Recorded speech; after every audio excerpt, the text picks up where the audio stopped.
జయశంకర్ భూపాల్పల్లి మండల కేంద్రంలోని కృష్ణ కాలనీలో వెలిసిన శ్రీ చతురూప అయ్యప్ప స్వామి ఆలయంలో బుధవారం నుండి అయ్యప్ప మాల ధరించిన స్వాములకు దాతల సహకారంతో అన్నదాన కార్యక్రమం ప్రారంభించడం జరిగింది.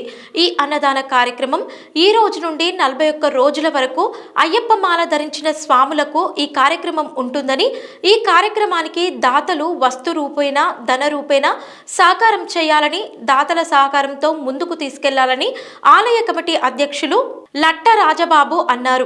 అన్నదాన కార్యక్రమానికి వివిధ గ్రామాల నుంచి వచ్చే అయ్యప్ప స్వాములు కూడా ఉచిత అన్నదానాన్ని స్వీకరించాలని వారు కోరారు.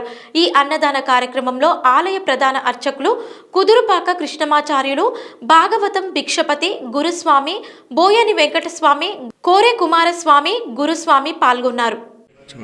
స్వామియే శరణమయ్యప్ప.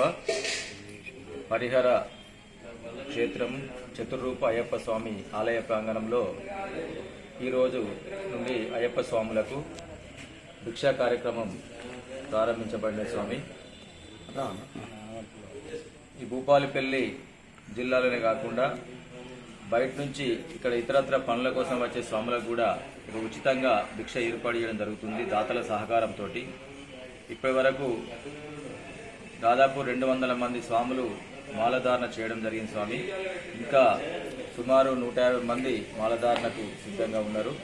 ప్రతి ఒక్క స్వామికి ప్రతిరోజు మధ్యాహ్నం 1ంటికి మాలాధారణ వేసిన అయ్యప్ప స్వాములకు అందరికీ కూడా భిక్ష ఏర్పాటు చేయడం జరుగుతుంది కాబట్టి స్వాములందరూ ఈ విషయాన్ని గ్రహించి ప్రతిరోజు ఉదయం టోకెన్ తీసుకొని మధ్యాహ్నం భిక్షా కార్యక్రమానికి రావాల్సిందిగా స్వాములందరికీ విజ్ఞప్తి చేస్తున్నాం. ఇది పూర్తిగా దాతల సహకారంతో అయ్యప్ప ఆలయ కమిటీ ఆధ్వర్యంలో నిర్వహించబడుతున్న కార్యక్రమం. దాతలు ఎవరున్నా కూడా స్వచ్ఛందంగా ఆలయానికి కానీ కమిటీ సభ్యులను కానీ సంప్రదించి వారి యొక్క పేరు నమోదు చేసుకోవాల్సిందిగా కోరుచున్నాం. స్వామియే శరణమయ్యప్ప.